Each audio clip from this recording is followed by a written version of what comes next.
What if selling your Los Angeles home in 2026 the wrong way could silently cost you over $100,000? And most home sellers don't even realize it. The surprising truth? Almost every homeowner is making 3 hidden mistakes that could sink their sale before it even starts.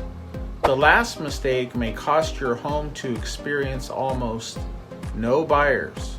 So don't make these 3 massive mistakes when selling your Los Angeles home. Mistake number 1, the pricing mistake. Alright, let's jump into the first and biggest mistake I see sellers make: overpricing their property. I call this the safety net myth. The logic usually goes something like this: hey honey, let's price it a little high to leave some room for negotiation. If it's too high, we can always lower it later. Makes perfect sense, until it doesn't. In this crazy market of a few years ago, you might have gotten away with that. In the 2026 Los Angeles market, that strategy is financial suicide. Here's why. Today's buyers are the most educated they have ever been. They have instant access to every sale, every listing, and every price drop right in their phones. They know exactly what homes in your neighborhood are worth. So, when they see an overpriced home, they don't think, oh, a chance to negotiate. They think, what's wrong with this house?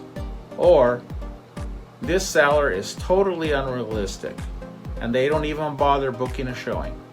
Your first 2 to 3 weeks on the market are your golden window. That's when you have the most visibility and buzz from the MLS. If your home is priced too high, you miss that window completely. Your listing goes from new and exciting to stale and questionable. In a market like Los Angeles, once a property sits for more than a month, buyers get suspicious. They start to wonder why nobody else wanted it, and the stigma kicks in. The downward spiral starts. This is why there's so many expired listings. While a well-priced home is selling around 20 to 45 days, we are seeing overpriced homes in LA sit on the market for 80 days or more. What do you think happens then? Well, the only offers you get are lowballs from investors who smell blood in the water. The seller is then forced to make not just one price cut, but often 2, 3, just chasing the market down. In the end, they almost always sell for less than they would have if they just priced it correctly from day one. It's a painful cycle that eats away at your equity and your sanity. So, how do you avoid this? With the disciplined, data-driven pricing strategy. This has nothing to do with what your neighbor got 3 years ago or what Zillow's Zestimate says.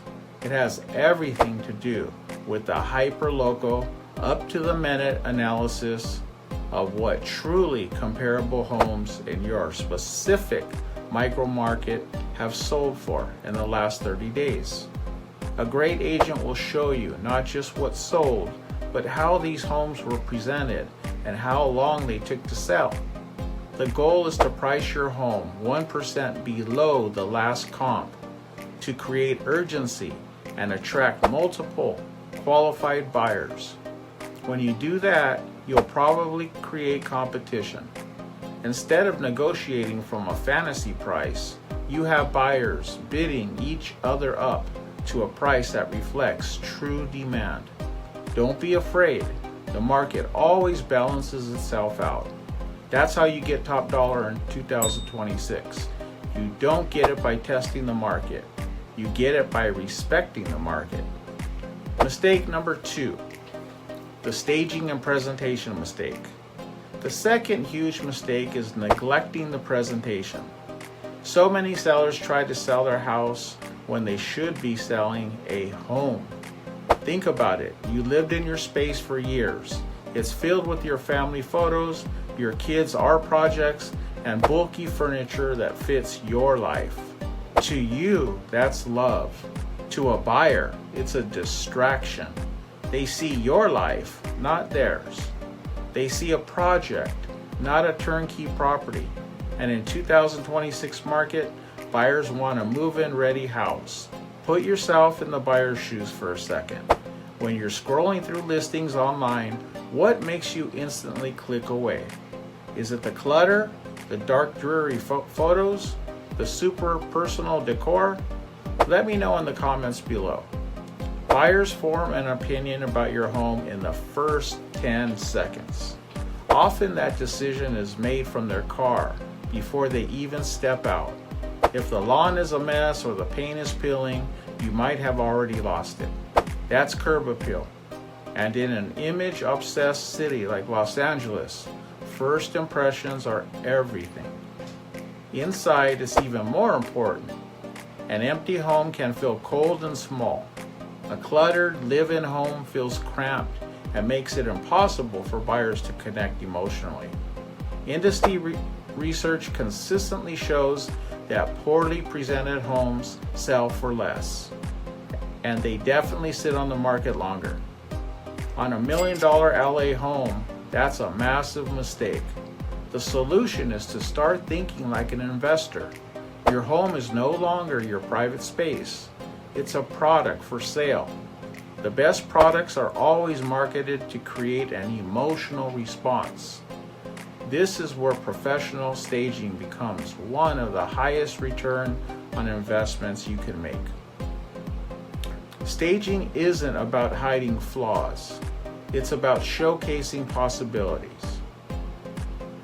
A professional stager brings in neutral, modern furniture that's scaled to make each room feel spacious and inviting. They create a lifestyle that buyers want to step into.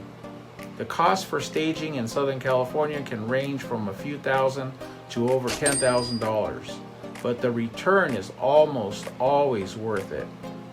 For example, I recently saw a home that sat unstaged for 40 days at $1.375 million. It was taken off the market, staged, and relisted at the same price. It sold in 7 days for $1.455 million, an $80,000 gain. At the very least, you must declutter ruthlessly. Pack away personal photos, clear off every single countertop, and get rid of bulky furniture. A fresh coat of neutral paint gives an incredible return on investment. And you absolutely must get professional photos. Your pictures are your digital curb appeal. Dark, blurry phone pictures will guarantee your home gets completely lost online. Your goal is to present a clean, bright, inviting canvas that lets buyers start dreaming. Mistake number 3, the commission mistake. The third and final mistake is one of the most sensitive and misunderstood topics of real estate today: agent commission. After the big NAR settlement that took effect in 2024, the old rules of commission went out the window. Historically, sellers paid a total commission that was split between their agent and the buyer's agent. Now, sellers are no longer required to offer compensation to the buyer's agent through the MLS. A lot of sellers hear this and think, awesome, I'll save a ton of money by only paying my agent. This is the commission trap, and it can cost you a lot of time and money. The reality is that we're in a brand new negotiating landscape. While you don't have to offer compensation to the buyer's agent, refusing to seriously shrinks your pool of potential buyers. Here's why. Buyer agents now must sign agreements with their clients that spell out exactly how they get paid. If you, the seller, aren't offering any compensation, that cost falls directly onto the buyer. In an expensive market like LA, many buyers, especially first-time buyers, simply don't have the extra cash to pay their agent fee on top of their down payment and closing costs. So what happens? Their agent will be less motivated to show them your property.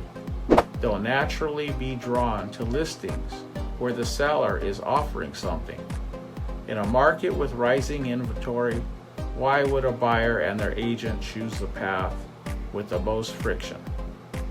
By trying to save 2 to 2.5% on the commission, you could be cutting out more than 3/4 of your potential buyers, if not all buyers. That leads to fewer showings, fewer offers, and a much longer time on the market, which ultimately costs you way more money than the commission would have. The solution isn't to just go back to your old way, nor is it to stubbornly refuse to cooperate. The solution is to see a commission as a strategic investment in marketing and expert negotiation, not just an expense. First, you need to know that all commissions are negotiable. The new rules actually empower you to have that open conversation. But instead of focusing only on the percentage, focus on the value. An elite agent with a powerful marketing plan and killer negotiation skills will almost always net you more money than a discount agent who just puts a sign in the yard and hopes for the best. A smart agent in 2026 will advise you on a flexible compensation strategy. This could mean offering a competitive commission to attract the most buyers, or maybe offering credit towards a buyer's closing costs. The key is to remove friction. Make it as easy as possible for every qualified buyer to see and make an offer on your home. Your agent's job is to protect your bottom line. And in this market, that means creating the largest possible buyer pool to drive up the price. Selling a home for the highest possible price in this market isn't about luck. It's about having a deliberate, intelligent strategy. It's about pricing right, presenting beautifully, and marketing to the widest possible audience. The market has shifted, but with the right plan, this is still an incredible time to sell and protect the equity you've worked so hard to build. Don't forget to like, subscribe, share, and comment below. We are certified home stagers and certified interior decorators. Want free help staging your house and getting up to $50,000 more than your home is worth when you sell? Type free staging in the comments and I'll send you a free presentation that proves how we can get you up to $50,000 more than your home is presently worth.